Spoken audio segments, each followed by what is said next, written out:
God, that's the group to watch, right? It's tricky. It's tricky for us. What do you mean it's tricky? Well, Sorry? It's tricky to rock around, that's right, on time is tricky. Oh! awesome. Okay, I think we are live right now. So people have just had like a little preview of what's gonna be up for today.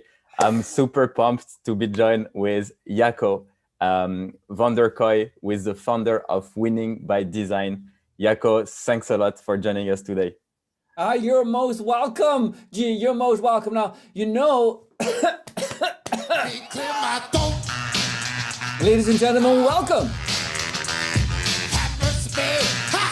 Yes, I roll a little differently than most. But you get used to it today, I'm pretty sure. But welcome, thank you for having me, G. This is gonna be a fun session. Look, life is short, my friend. We need to enjoy every little bit of it. All of you, me, and everybody listening, we are very, very fortunate. We are extremely fortunate to be in this position, and it's not lost on me. That's really awesome. Love the vibe, love the energy. And actually, before we get started, what would be awesome, so you can ask all your questions in the chat directly. I have someone from my team will pass me over the question. And also it would be dope if we could tell us, write one if you are a founder or if you're launching your startup, write 2 in the comments if you are working in sales, and write 3 if you're working in marketing and growth. That way we can know a little bit more who you are, and I'm sure Jacco will have something for you. Today, essentially, we're gonna start talking about cold calling, sales approach, the do's and don'ts, and Jacco will share a lot of good stuff. So I see we have a lot of founders here, a lot of people in sales also. So that's pretty good. So I guess we can get rolling. You better, because I'm ready. I'm on a coffee. I'm ready with my Red Bull to pop. So bring it on. Like, let's go. Let's make this happen. Awesome. So I mean, like before the show, we were discussing like why cold calling is kind of like broken today. I'd love to get your thoughts about it. Like, what's up with cold calling? Yeah, that's not exactly the conversation we had, G, right? What is the exact because I'm going to tell them what is the exact conversation we had if you don't tell them. What's the exact conversation we had, G, about cold calling? The exact conversation was cold calling is a bit for people who are lazy. And the way people are doing it right now is not really the right way to do it, and that we should look at sales in a different way. There you go. I believe that cold calling has a room and a place, but it's shrinking very quickly. And for those of you who don't know me very well, I'm outspoken on sales, but I run a company called Winning by Design, and we help today about any given moment in time, 30 to 40 particular clients. But in particular, what we're known for is we help unicorns. So many of the unicorns, I think we got 12 just turned unicorns under our wing right now that we're helping to grow very, very quickly. So what I'm trying to depict with that is even fast growing companies do not necessarily need, use, or find use of cold calling. That doesn't mean that cold calling is bad. It just has a very specific application when you use it and often when you're not using it. So you need to be very thoughtful about when you do that. Again, I'm not against cold calling. What I'm against is using it as the only sales tool humanly possible and then start throwing it out everywhere. That I'm against. Awesome. Yeah, I think we're really aligned. I mean, on our end, we've never really used cold calling so far. So it's something I'm always curious to know about. So for the companies, you've helped like becoming unicorns, where you've seen cold calling working. Did you notice? Because, like I've got your book here, really good book, by the way, for everyone who's like thinking to grow a SaaS company. Have you seen any pattern? Because I know you're like kind of this scientist where you go in depth into the framework and everything. Have you seen some patterns of the things that are working or not? Yes. You got to be relevant to the person you're calling. And, and so I'll give you an idea. Like we have a company, or in the past, we worked with a company called Keep Trucking. Keep Trucking sells a trucking device. In the US, when you gas up, let's say 50 miles before the border between Nevada and California, then you have to make a note of that as a truck driver. Then when you pass the border, you have to take a note of that on what your odometer is, because the gas that you bought in California, you're spending that gas in the state of Nevada, and they need to accumulate that, and they need to make sure that the right state gets the right tax income, right? Historically, companies would do this, or truck drivers would do this manually in a book and then have to submit at the end of the week. They had to fax it. So when you would go to gas stations, particular truck gas station, they had these specific machines standing there up to 2 years ago, while you would slap your notebook on, you hit thing, and it would send it back to the office where there would be somebody, tabulating all this, right? You get the idea. Yeah. Now, what Keep Trucking sells is a device that you click in to your driver system, and it just reports it automatically. Easy thing, right? They're like, it's a simple pitch. Like, hey, you know what you do on paper? Now, when you call trucking companies, often in the US, in this particular case, trucking companies are mom and pop shops. These are like 1 or 2 owners, often a couple, married couple. The wife does the bookkeeping, and the husband manages 5, 6 trucks and has a couple of his buddies driving trucks, and they make money that way. In that case, their number one way of communicating with each other, phone line. Okay. Make a cold call. Absolutely good person, because you most likely get the one who runs the business, in this case, so to see the mom on the phone, right? And she's be talking to and you can say look, we are here to take out all this manual paperwork. Excellent way. Cold calling, excellent. Problem, immediate, because the government mandated it by a certain date. You acquire it. All this, perfect world for cold calling, because with one kind of education, you can service thousands and thousands of people who have a need for it. So if I understand correctly, essentially you will try first to understand what's the core business, or what your customers are doing and the way they are communicating, and whether or not you feel like they're using phone a lot in their day-to-day, and you know that you can get them on the phone, and that their essentially preferred way of communication, that would be a go for sure. And right. And essentially, if you find context and relevance, it's even better, I guess. But for people, for example, where you wouldn't be sure what way of communicating they're using. Okay. let's take that a step apart, okay? Because you go it's important, right? Okay, well. First things first, I'ma say all the words inside my... Okay, being relevant is a really important thing. And so we got to learn how to be relevant, okay? So we cannot just go well, it's probably an important thing. No, it's the most important thing, right? And G, you're probably going we've never spoken before this event, right? Before 50 minutes ago, we never spoken, right? True. So you're in this for the ride that you have no idea what you're about. Some of the people on the YouTube go oh, G is in for a ride. G, you're in for a ride. I'm in. Okay. I'm all the way in.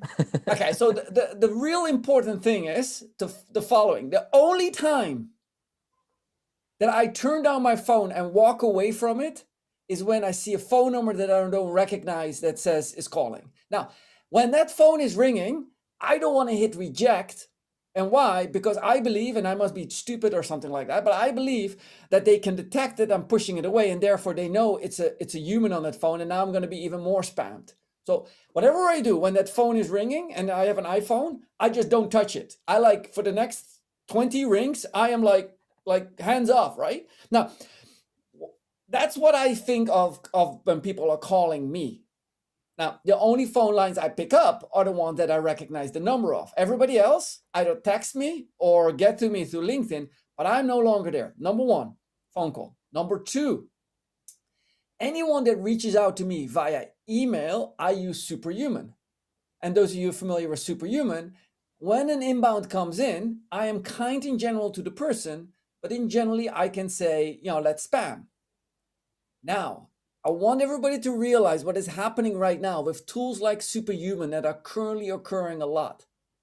If you come to me from, let's say g@spamming.com, I can not only blocking emails from G, I can block every email from the domain @spamming.com. So if you spamming me, if you as an SDR are spamming me via email, and I have enough of it, I block the entire domain so that as a domain, you can never reach me again via email. Second. Third, and I want you to really think this through, because this one breaks my heart. We're now using LinkedIn to make outbound calls.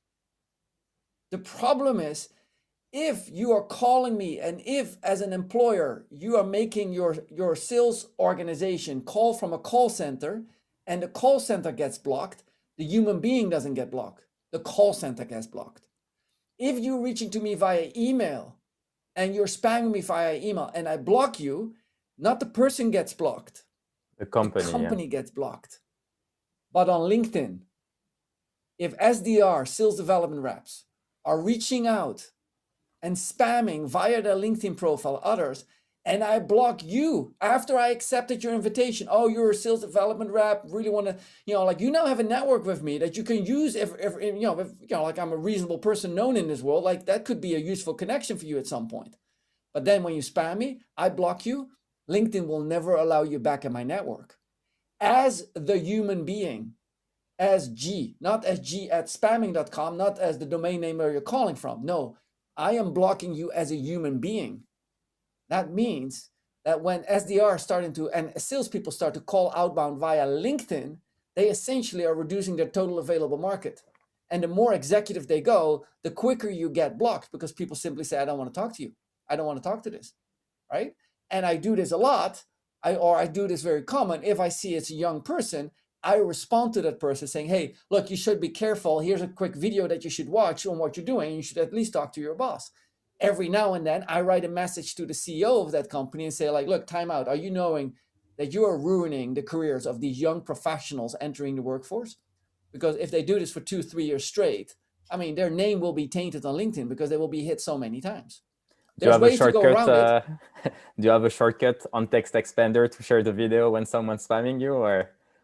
YouTube video, youtube.com/winning by design. It's often some of the many popular videos, but it is like everywhere. And for those of you who are like, want to see the show, youtube.com, I'm going to bring it up in a second. But yeah, I just want to let you know that what I said there is super important because a lot of people don't realize that, right? They don't realize that they're gonna get issues with that. And so what you'll see here coming up, show it to me. Let's go. There it is. That is our website. That's me talking. Hey, that's me with me. Look at that. Inception. But this is a website and we share all these knowledge, this knowledge in this video list where there's an endless amount of what to do, what not to do, and so on and so forth. We believe in a more modern approach to sales where cold calling is a part and still a skill that is hard to master and should be mastered. We just want you to think about it very, thoughtfully and not use it as a standard tool. Okay. So how do you get from, because we see a lot actually of companies who are pushing their sales rep to hit a quota. I think this is not really I think you must be kind of like against it, or when you have your manager telling you need to do, let's say, 100 dials per day or this type of things, what would you tell them? Or how would you switch the approach from the amount of people you need to reach out to finding the right people to reach out to, where you can find relevance, when you can find context, and really build relationship and reports on a cold call? Hold up. Hey, woman, be thinking we soft. We don't play. Okay, hold up. What you're indicating is that this is a manager problem.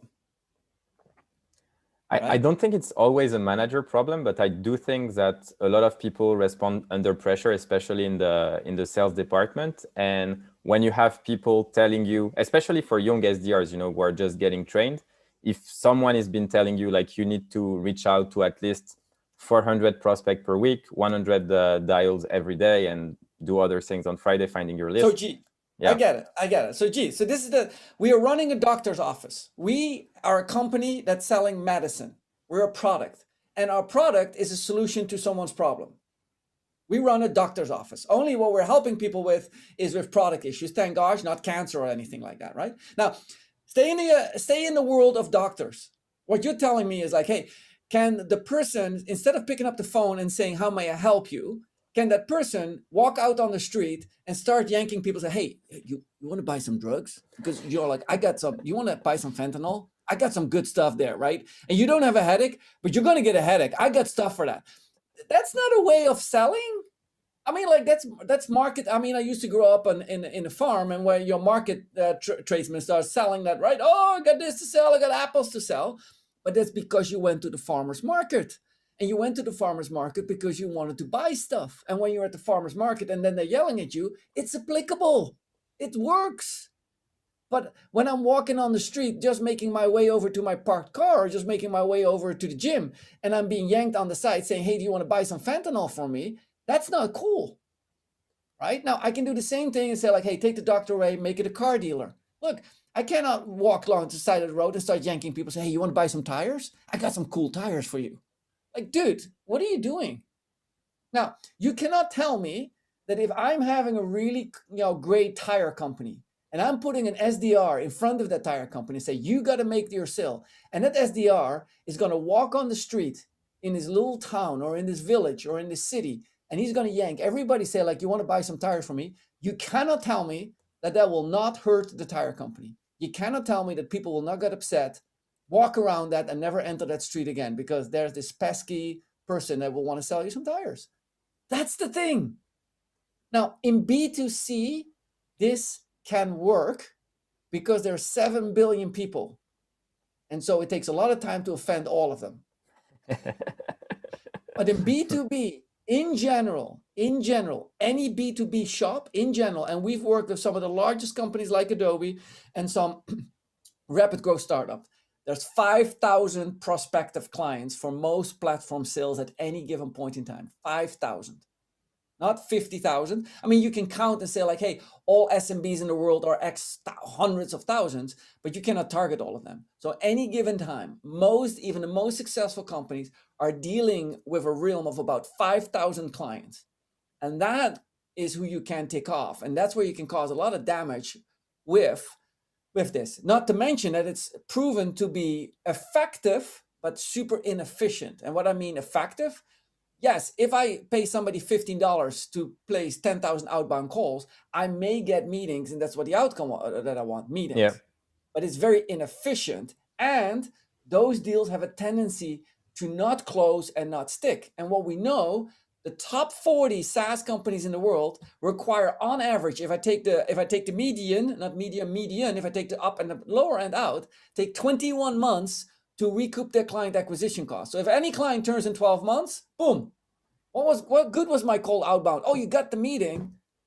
And so all I'm saying is when we look at the math, it only makes sense when we look at this level of math. Make the calls, set up discovery calls. I got something. But as soon as you propagate that same data down the line, you see like, well, client didn't stick with us, was a handful in order to at least make them somewhat happy. Voila, we got all kinds of issues. So what would be your advice for young SDRs? Okay, so do not use LinkedIn necessarily. I'll show you a thought, like what we have seen successfully work. But before I do that, I want to share with you a framework of thinking, okay? And with the audience. So take a breath. I need some, some good way. So what am I going to do? I'm going to bring this music up. I want to share with you a framework of thinking, okay? I'm gonna fight 'em all. A 7-nation army couldn't hold me back. Oh no, they couldn't hold me back. Okay. So here's what it is. I want you to think of the following. I want you to think of the evolution of relevance. Now, when I would go back, let's say a decade ago, and I would write an email, and in particular with your name, right, which is in your area a little bit more comfortable name as is mine in the Netherlands, but all across the world, that name is a complicated name to spell. And so what you would do is you would say essentially like, hey, Jacco, I would love to, and then the moment in time that you wrote my first name in an email, it was considered relevant, right? Because you know what? He knows my name. I must know him. Okay. Now, that today won't work anymore. And as I go back to some quick research, I'm going to go here to the left before we go back to the right. I'm just wanted to pick down here. Here's a quick Google search. I just did it a second ago. I just looked up myself. And what you see down here is that I put that dog. Oh, I need to move it a little bit over to make it visible. There you go. So you see, I put a doggy in front of my name. Do you know why I've done that? Have you done that yourself? Yeah, I know. I guess it's for people scraping your name and So you can exclude everyone putting the dog. That's right, because in the end, I'm going to get network connection requests about like somewhere between 50 to 250 a day. And I do not know who has scraped LinkedIn, right? And so what I now see is by simply putting that emoji with a space in between, when they reach out to me, I get by an automated system, I get, hey, Doji Jacco, right? With the dog in front of it. And I go like, okay, I delete, I reject, right? But this is an example on how the evolution has gone. You knowing my name used to be relevant to me. Used to say to me, is like, oh my gosh, you must know this person. No. And so that doesn't work anymore. So working on somebody's name is no longer relevant. You with me? Yeah. Okay. So now what I'm going to do, so what is relevance? So I'm going to take a look down here. Now in relevance, I'm going to create what we see down here is what we call the spiced framework. This is a framework that we are making as of tomorrow publicly available. We've been using this for for nearly a decade right now. And this particular framework, we on June 16th, which is tomorrow, we are making this available as an open standard so people can work with that. That's not the point why I'm here. The point is this S stands for situation. Situation is, give me an idea. If you reach out to a company, let's say I want to reach out to sell to, you have a successful client that is a CMO at a bank in Western Europe. Therefore, who would you reach out? Who do you want to reach out to if I say that? So you mentioned that you were having successful clients who are CMOs in bank in Eastern Europe. That's right. Yeah, I will just take like similar companies, either like competitors or people who are like same industry. Now, great. What you do essentially is you're honing in on situation. What you're saying is like, that's the situation. But the relevance of that situation can be very, very different. So tier 1 is the relevance of, is it relevant, situational based, very static. And so the emails that you see people reach out to this, it says, hi, I am so-and-so. I'm Jacco. I noticed that you are the CMO at company XYZ, size blah, blah, blah. That is a reach out when you reach it on situations because you recognize the situation. You look that up and you use that data. Situational reference. It is considered today the lowest tier of reference, okay? Now, I can go to tier number 2. And in tier number 2, I'm looking at the pain that you're having. Now, give me an example, G. What could be an example pain that the CMO, somebody at a bank experiences that I reach them out to? I don't know. They have like issues tracking the source of their customers. Exactly, something like that, right? And so now I say like, hi, CMO at company XYZ. I noticed that you recently on YouTube spoke about this particular pain we can help you with.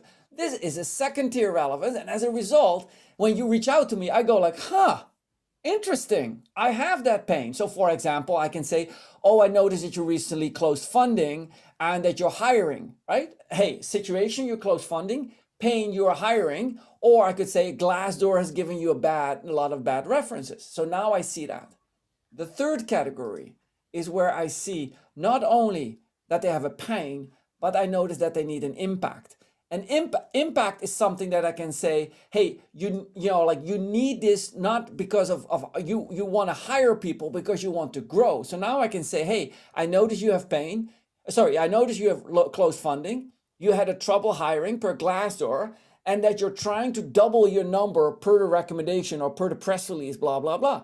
That's the impact. You want to grow your amount. Now, in this case, for example, with a company called Rainforest QA, I can say, I have quality resources available to you that you can hire from me right now. And so I have a solution to that. The situation is, I notice that you have a product launch coming up. The pain is you probably need to QA it. The impact is you want to make sure that it launches with a minimal amount. And oh, by the way, I have a group of ready to go QA engineers ready for you to sell. Now I have that. Last one that I'm going to. Last level of relevance, and I step to the side is just tier 1, 2, 3. Last one that I step to the side is what is that last one? That one is critical event. Now I'm going to duck so that anybody who wants to take a screenshot can take a quick screenshot of this. So now I'm going to do a trick for all of you who know what I'm doing. Watch what I'm going to do. I'm going to I'm going to duck so you can take a screenshot of this. Duck, Jacco, duck. Okay. 1, 2, 3. And so what critical event is, now I say is like, oh, you need something by this particular date. You need it by this, by Christmas, you need it by shopping season, you need it by summer break, you need it by funding round, you need it by when you exceed 1 million viewers or 1 million signups and you're currently at 950,000 or something like that, right? All that is critical event. This relevance is what people who reach out need to learn. This is like, how are you being relevant? Now, if you're going to go after 10,000 people, like I would avoid that, but then probably you can only afford to be situational relevant. But when you just closed, what is a big bank in your region? I used to do business with ABN AMRO and Royal Bank of Scotland. Give me banks that you are familiar with. In France, you can go with, I don't know, like Société Générale, for example. So let's pick Société Générale. So you've closed Société Générale, right? Now, what is a bank that is very close to that? BNP. So if I want Société Générale, and let me explain, we want it, enterprise-wide, and I'm going to BNP, I am not gonna spam the CEO, the executives of the company with like, hey, I noticed that you're the executive. I'm not gonna do that. So the moment in time that you're really targeting companies, you need to target them at that level. When you talk to a CEO, you can't, if you talk to an executive, you can't say, may I ask, what is your current situation? May I ask, what is your current pain? May I ask, what is the impact that you want? What executives want at companies, he says, like, look, I understand your situation. I've been familiar with it. I actually spoken to your peer at Société Générale who indicated that all banks have this particular pain and impact in common. Now, what I realized from your recent write-up and when you spoke on YouTube is that you have this big date coming up. That's the way how you speak to an executive. You follow this: SPICE, situation, pain, impact, and critical event. These are, like the tiers that you need to reach out to. Now, what we all need to realize, what we need to embrace and understand, that the amount of information available on a company, a product, a person is so vast. That's why I said companies that are asking their SDRs to cold call are lazy. Not the cold callers are lazy. The companies managers who are asking their companies to do that are lazy. Because they say it's like, throw all this research out of the window, do nothing online, just call them, like it's quicker. And I go like, well, in the past that would have worked, but now there are penalties for failure that is associated if you start cold calling, because your brand will take a hit sooner or later. Yeah, I'm 100% aligned with what you're saying, and actually, like, it's a good question coming in from the audience. So, by the way, like for everyone who joined a bit late, make sure like to ask all your questions if you want in the audience, like in the comment section, and someone from my team will pass it on.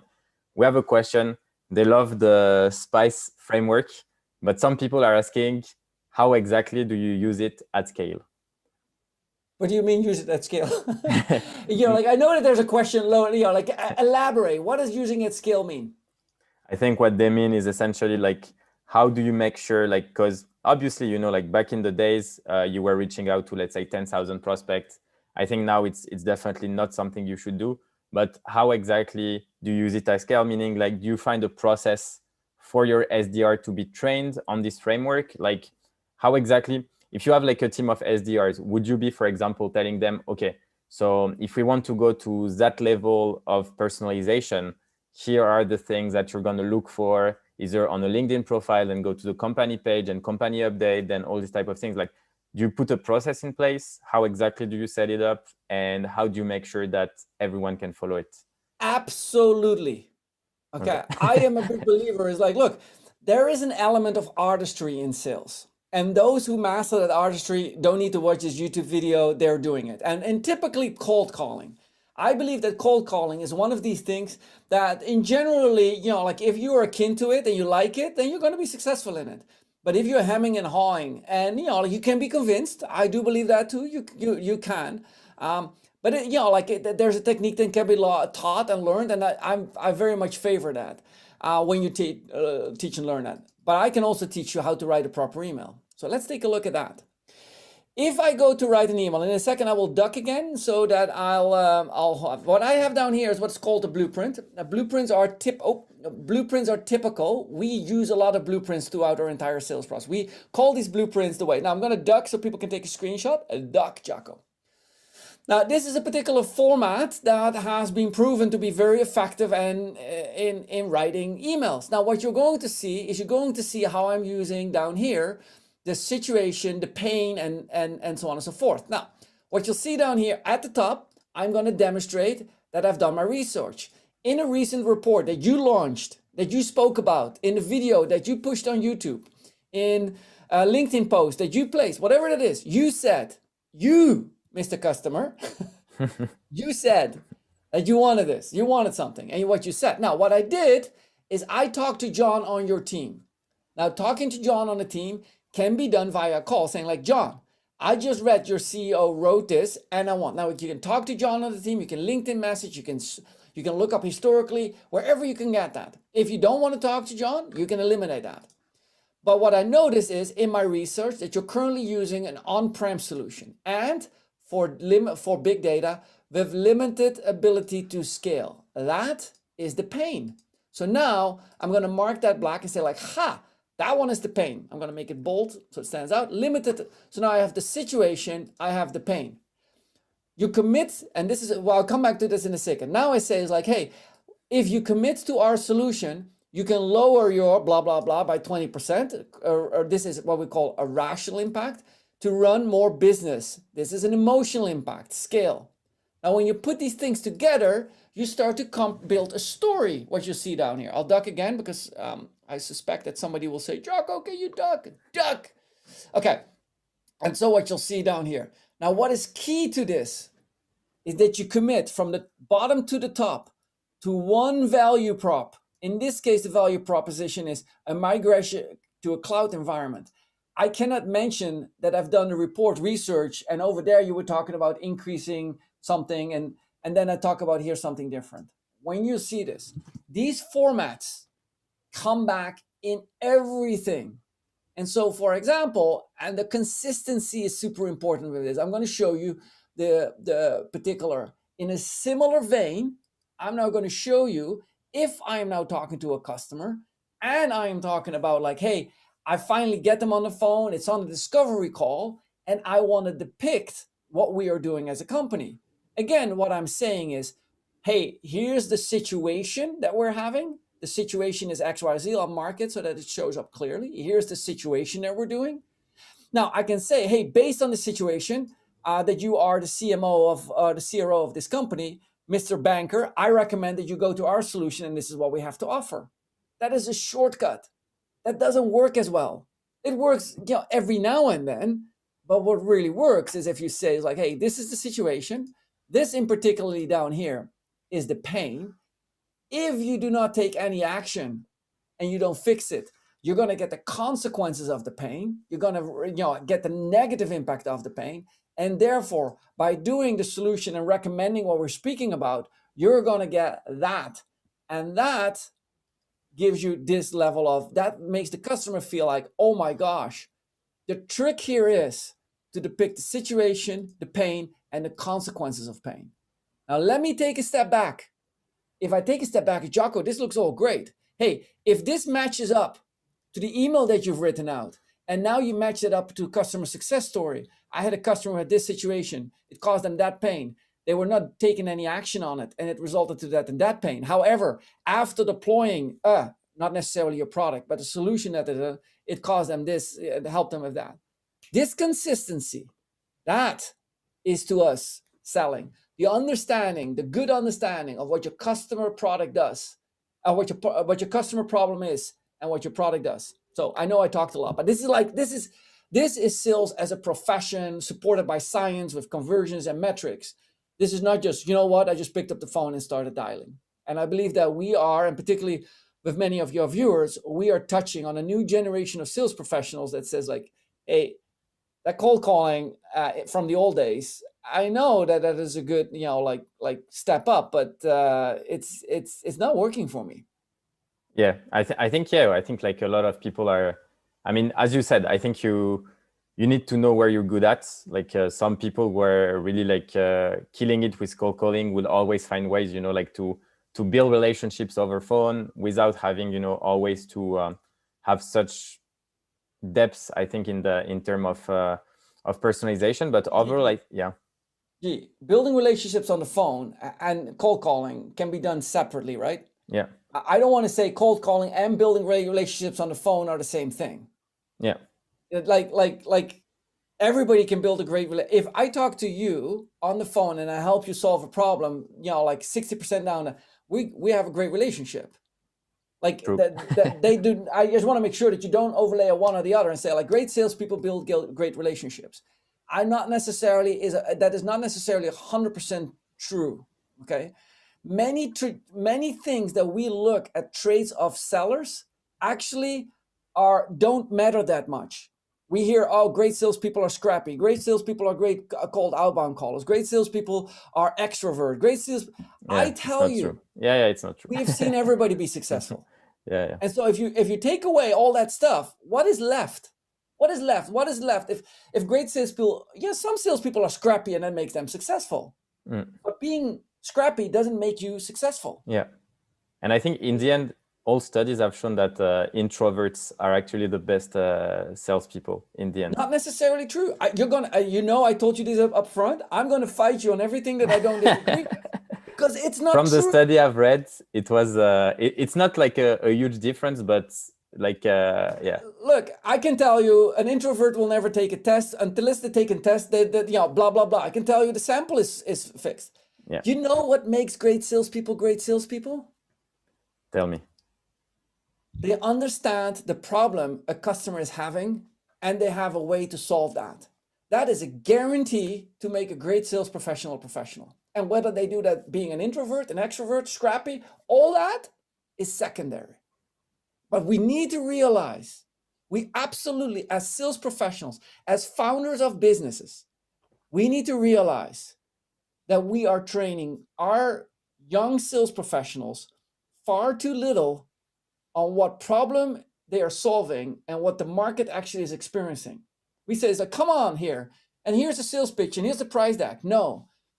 The thing that I've experienced myself as a founder who started the company like a decade ago, and today we are, sizable, is I spend most of the time telling people about the problem that the customer is experiencing, the problem, the market, and that is what we need to educate our sales professionals on.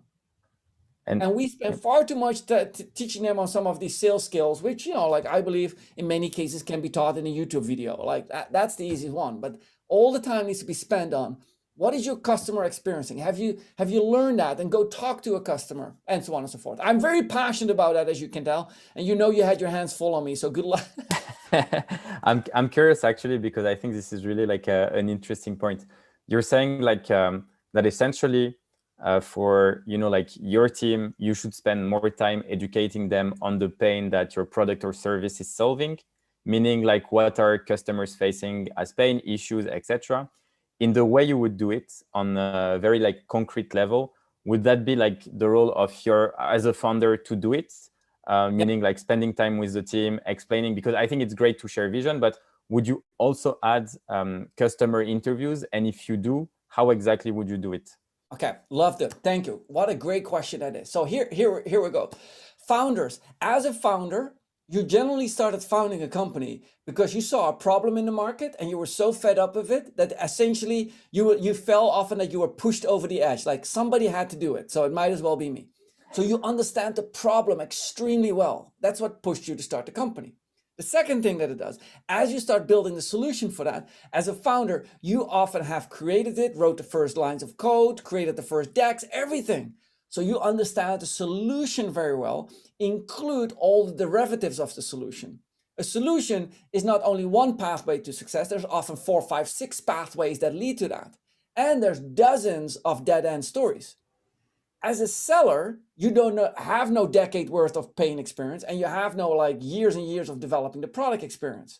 So what you have only is you have a sales experience. What you as a founder need to do is capture these stories that you're talking to customers, and then you need to teach them to your people. Now, here's a great example. Imagine that we can record a customer phone call, right? And we could record that discovery call with the CEO. If you go, for example, we publicly we record our videos, we make it noticeable to the company we recorded of, and we make them available on our Vimeo channel, which what we then do is we tell our new people on the team, here's the discovery call. Now, what you can do is when you listen to a discovery call, you can say, for example, okay, create a word, Google Doc, and the first sentence is, who is on the phone? And it's you need to fill in the name. Go look at the LinkedIn profile and figure out what is their background. Are they an engineer? Are they a business person? And so on, right? And so now I'm training a new person that listens to a call that the founder has done, and I ask them to dissect that call. What was the impact that the customer pointed to? What's the critical event that they have? What was the situation? What was the pain that they experienced? And you check that into the form. Any new person comes on board, has 10 discovery calls to go through. Well, you're going to be there with the company for 2 to 3 weeks. Fill all this out. Now, if I make you listen, and if I train you to listen to these things on calls and to hear what customers call about and to go to their LinkedIn profile, then naturally, once I take the training wheels off, you're going to go like, hey, I got to call this person. Let me take a look at the LinkedIn profile. Let me see what the background is. And so now you're closing the loop. You're closing the loop of the knowledge that your founder had, and you start training your sales professionals on it. If you don't do that, you simply give them a deck and a phone list, right? And say like, hey, here's a phone list, call, and give them this pitch. Folks, if the only training that you give them is pitching your product, then the result of a customer asking a question is they're going to pitch product. Yeah. No, I think right? It's totally true. And I really love this idea, to be honest, of recording discovery calls. Like, this is something we've been doing, but we haven't done the part where, so we have like our sales rep like trained on discovery calls, but the part of, like even pausing at some point, like we can create like a cool video where we pause and have like tasks where people have like, okay, it's like the first 30 seconds, they've said their name, etc. Now, exercise one, go on LinkedIn, check out, like fill the background, answer those following questions, and go back to watch the rest of the video. I think it's it's really amazing. And do you feel, because I know like you've worked with a lot of like amazing companies and unicorns, like, because we've been talking about sales, but what I like also as a topic is, how sales and marketing work together. Do you feel that it's also something that your marketing team should do? Like, absolutely. Yeah. Okay. No, I think that, like when we show now, I give two answers. First, I wrap up the previous answer. If you now write that document, all I'm going to show you here is like, look, why don't you put a link to how you reach, like, why don't you put some video training link in there? Public, we don't make money off it, people. I believe that this lack of knowledge. And so I wrote down here, you see how to write a provocative sales email, right? It's available on YouTube. That's the advertisement that's running. 3, 2, 1, and we're skipping that. And so down here, you see that same sentence and how you can create it. I'll take you through a step by step on how to do that. And on the right, we see my taste in music. Okay, Lane 8, Spring Music, Lionel Messi. You're getting ready for the game tonight. I'm getting ready for the game. Okay, but that is like what happens on the right down there. Now, what I'm trying to say is like, if you create that and then you give them some sprinkles of like, here's the right way to do it.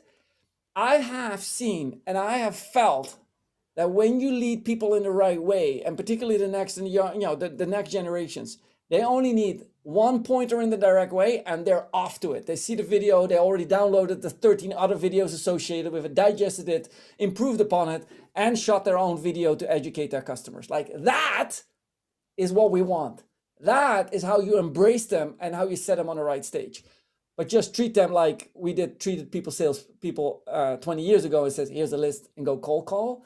That is like how you're going to destroy a human being very quickly in today's modern world.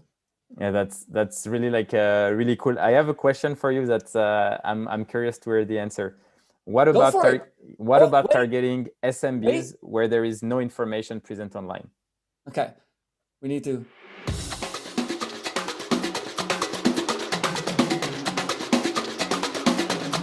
Bring it on!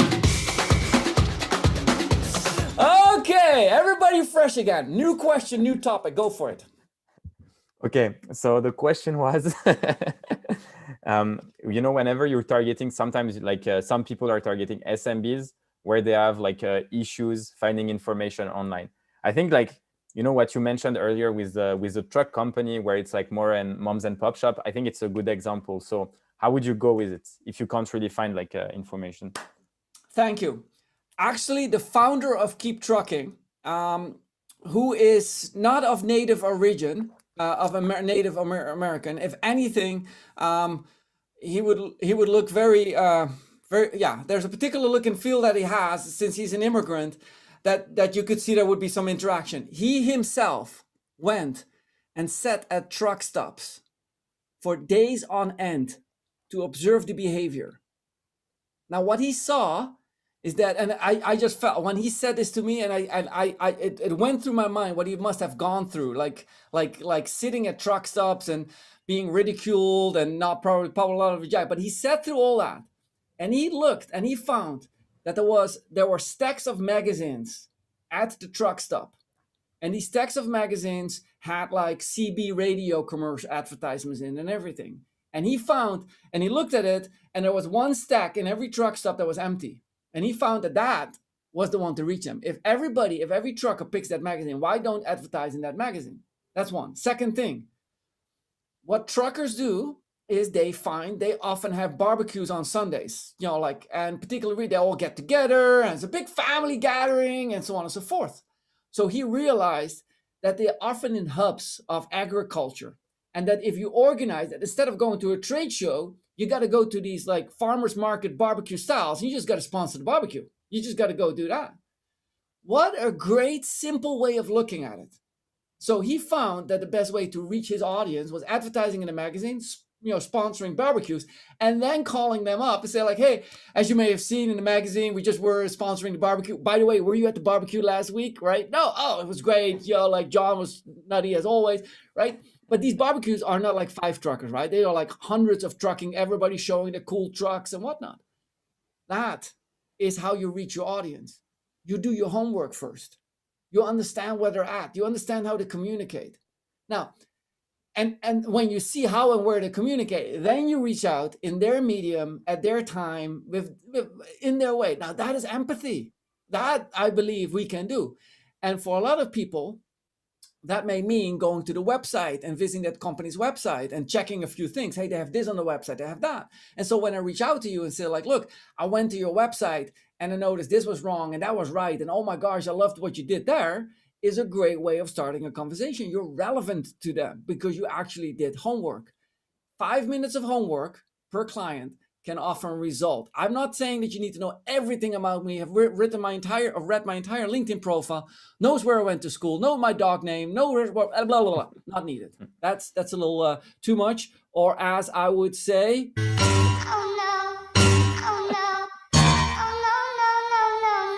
Now, ladies and gentlemen, when you think all this energy and all this stuff and knowledge comes to you with all this music, and you go like, this is odd. I just want you to realize this is the new way. We are sitting on these hour-long broadcasts, and we need to constantly bring people back, and and so all I'm doing with that is recapturing your attention span. Most of you will like it, and some of you will go like, that's a little too odd for me. But either way, I got your attention. Next question, G. I think most people really enjoyed it because one of the questions is actually, what is your platform that allows you to do all this cool stuff, Jacco? Okay, I'd love to share that because I have this question a lot. It's quite simple. And, so what I'm going to do is I'm going to show you and to give you a look behind the scenes. So this is a presentation, but essentially what this is a Google PowerPoint. This is a Google Sheet.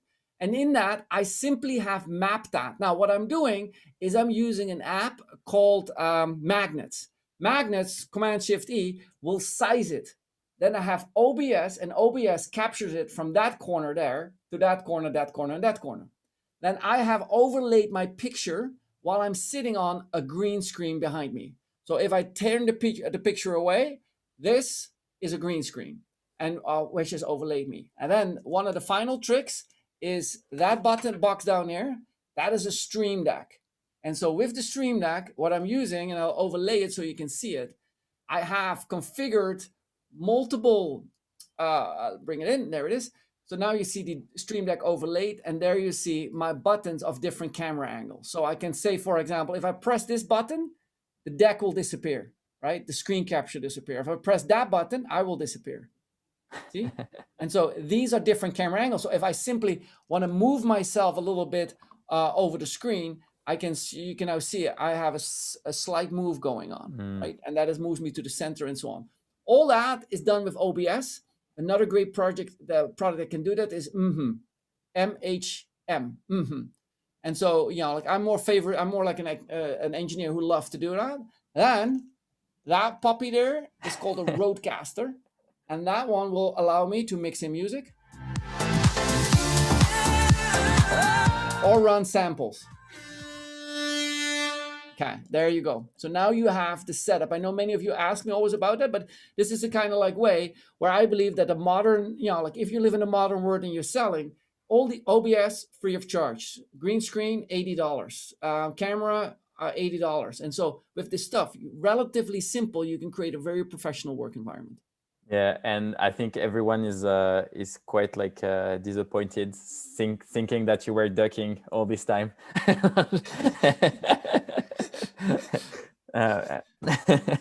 I guess like we just have like time for one last question. I know your time is super valuable. So may I ask one thing? I want to ask one thing. Yeah, may sure. I ask the audience to type in their chat box in your YouTube channel?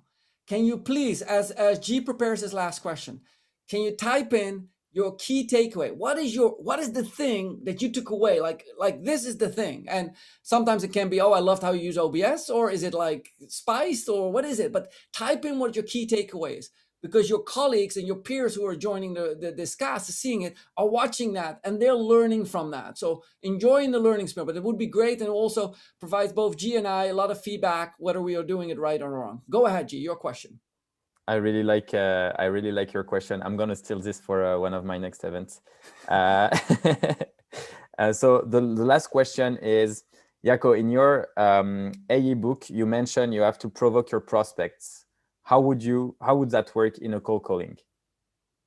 I wouldn't cold call. I wouldn't provoke somebody in a cold call ever. Cold call means that I'm not familiar with them.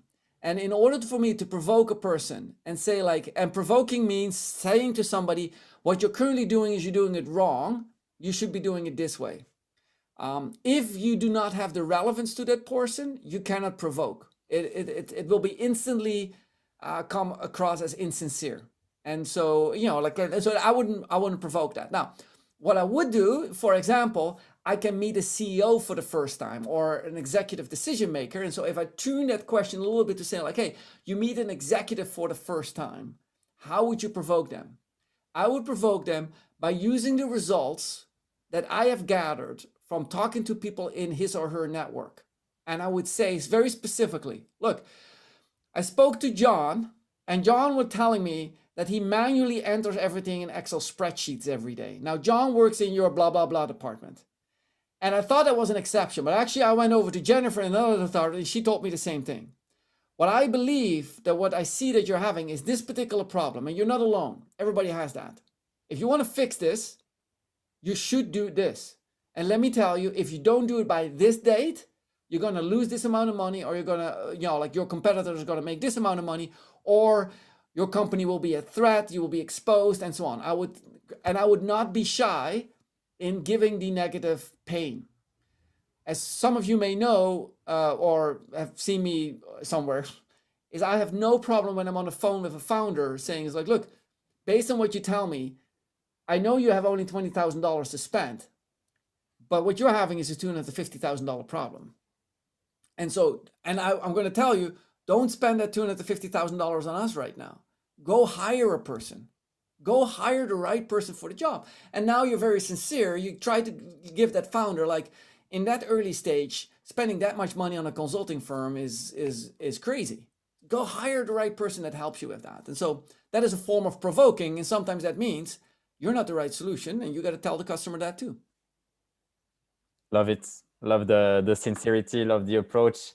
To be honest, like it was, I think, one of our best sessions, if not the best. So thanks a lot, Jacco. I love that. But now I want to ask, can I ask you a question? You can, of course. I'm not Okay, concluding what is your yet. key from this? What is your key takeaway from the process that we had, the interview process, and what is your key takeaway from what you learned from the sales skills that you had, so that others can learn from that? So my key takeaway, I have several actually. So first thing, what I really enjoyed is, because I like when things are really interactive with the audience. So asking people to write their key takeaways is something that I will steal, and I really loved it. When it comes to the approach, really found interesting the SPICE framework. So I'm glad you're releasing this tomorrow, and I think like a lot of people are going to benefit from it. So thanks for fake ducking during the interview, because people really loved it. I think like really pushing people towards like, in the training phase, and focusing on the training phase where you're going to have proper discovery call, but not just having people watch it, because I think that by watching, people don't always get, like the most information, but by making it actionable with actual things to do. So for example, if you're making your team watch a discovery call, you're going to ask them, like, okay, do the research first on that prospect, post the video, do all these little things that will make for them the work much easier afterwards, because in the end, all the techniques you can learn from sales are available on YouTube. and I would guess like the last thing is really, make sure to do your research on the person you're reaching out to. Don't try to spam people. Don't try to send or do 1,000 cold calls every single month, or sending tens of thousands of emails. Focus rather on the quality than on the quantity. Look, you and I, as we speak to audience right now, this video will last longer than a talk we would have had 20 years ago on another medium. The things that we position and the thing that we offer our audiences are here to stay a lot longer time. Now, let me ask you, right? Like, what we talk about when our kids and grandkids watch this a decade from now, what will that say about us when we say, okay, you call them and here's the trick, and then you fake them with that head move. Oh, like they thought they would get that, and switch and bait, boom. Like, that's not real. Now, I grew up in the culture and I grew up under the wings of good professionals. But as I got into the US, I was exposed to people who would go to the wrong strip clubs, or let me say it out loud, but it was strip clubs, golf, steak dinners, right? Bribing, all that was sales. And it was always said like, well, I know a person. Look, I've seen before again and again how this is turned the wrong way. I refuse to continue the trade of marketing, sales, and customer success in the way I was raised. As a way, and I don't look back and say like this, like, hey, it was a product of that time, but moving forward, it is up to you, G, and up to me, and up to this audience to depict a better future for marketing and sales and customer success.